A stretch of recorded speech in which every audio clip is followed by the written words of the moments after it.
Welcome back to Ben's Book Club. Today we are diving into the book Rich AF, The Money Mindset That Will Change Your Life. In this explainer, we're breaking down some absolutely phenomenal insights from author Vivian Tu. You might know her online as your Rich BFF. Well, she's a former JP Morgan equities trader who completely pivoted, and she actually became a self-made millionaire by the age of just 27. Her story is so fascinating because she realized super early on that Wall Street simply wasn't built for regular people. You know, it was designed to keep the wealthy right at the very top. So what did she do? She took the exact strategies they use and flipped them into a total playbook that anyone, literally anyone, can use to build serious net worth. Today, we're going to unpack the mindset shifts and the actionable steps she used to get there.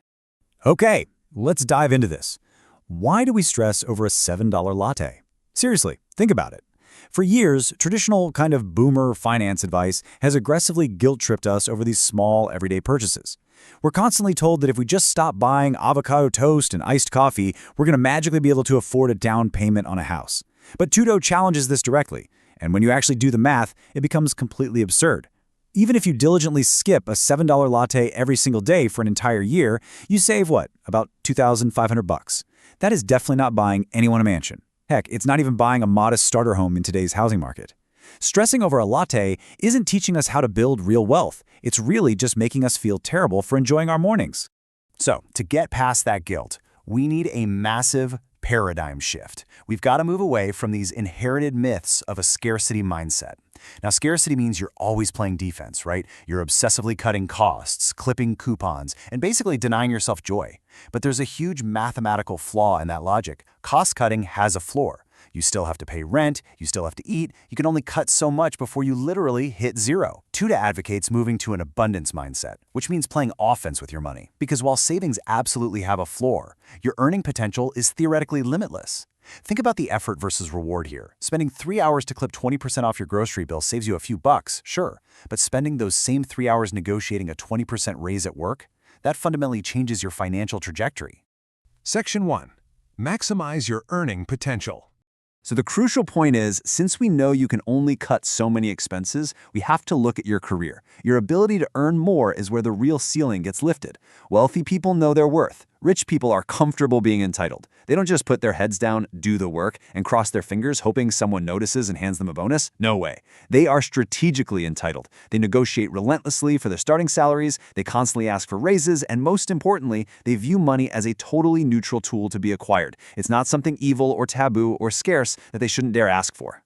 So, how do you actually put that offensive mindset into practice? First off, you gotta stop defining yourself by a narrow, static job title, like, say, data entry clerk.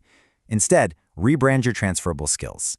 If you market yourself as an expert in data management and process optimization, suddenly you're treating your skills as separate, highly valuable products that you can sell to the highest bidder. This works because companies don't buy job titles, they buy solutions to their problems. If you can solve an expensive problem, you instantly open doors to much higher paying opportunities. Plus, you need to treat professional relationships as currency. Build a web of influence early on. Bring value to others when things are going great, instead of just frantically networking when you're desperate for a job. Section 2. Value budgeting and FU funds. Let's move to and see how this builds. We've talked about making more money, but what on earth do you do with it once you have it? Well, we need to completely reframe budgeting. Budgeting is not a restriction. It's not a punishment. It's a strategic plan for the exact life you want. And a massive part of that plan is something To Choose calls the FU fund. This is a specific financial independence number designed to give you the ultimate leverage to just walk away, whether that's from a toxic job, a bad relationship, or an unsafe living situation. I really want to emphasize that this is completely different from a standard, boring emergency fund. An emergency fund fixes a broken transmission, right? The FU fund is entirely about buying your own freedom.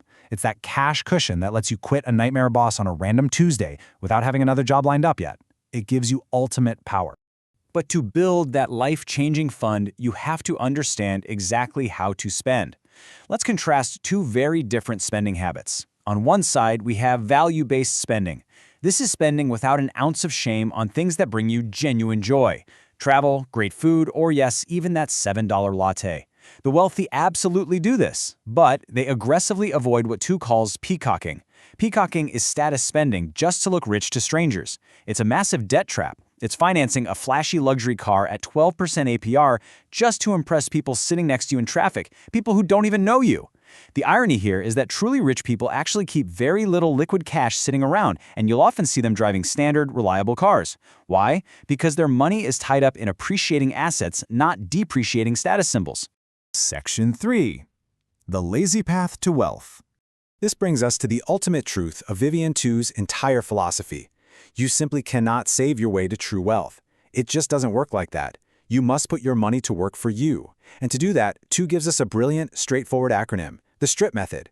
It strips away all that confusing Wall Street jargon and lays out a clear, step-by-step foundation.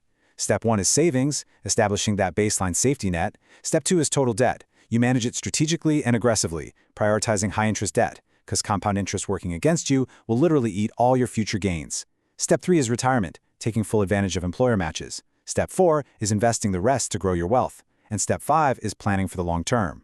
If you follow these exact steps in order, you're building an unshakable financial fortress.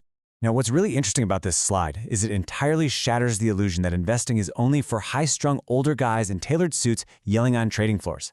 Actually, the wealthy are incredibly lazy investors. They completely avoid the stress and volatility of day trading individual stocks. Instead, they demystify the market by using broad, low-cost index funds. Why? Because index funds are naturally self-cleansing. They automatically drop the losing companies and keep the winners, meaning you get to mirror the growth of the entire market without doing hours of research. They also heavily utilize tax-advantaged accounts to legally shield their money from the government, and they just rely on consistent, long-term growth through the magic of compound interest. It's lazy, it's boring, but man, it is incredibly effective. Section 4. Solid Gold Wealth Truths. And this brilliantly illustrates Vivian Tu's most powerful, paradigm-shifting mantras into one cohesive philosophy for you to take away. First, wealth is not meant to be hoarded under a mattress. Money is a dynamic tool designed for circulation and leverage. Second, spending is not inherently shameful. You need to ditch the financial guilt if the bill actually aligns with your long-term life goals and brings you joy. Third, status spending is a trap. Trying to look rich to strangers is an absolute net financial loss. And finally, complaining without acting fixes nothing. Yes, systemic issues absolutely exist in our economy. The deck is often stacked, but you still have to play the game to win it. This book beautifully bridges the gap between simply understanding the financial system and learning how to legally exploit its rules to build your own generational wealth. So I leave you with this provocative thought. Does the American dream need updating? The old rules of just working your fingers to the bone and pinching pennies are, quite frankly, keeping hardworking people broke. But by using financial literacy to break inherited cycles of scarcity, radically shifting to an abundance mindset, and aggressively putting our money to work instead of just hoarding it, we can completely redefine what it means to be wealthy today. Thank you so much for joining me for this explainer, and subscribe so you don't miss an episode.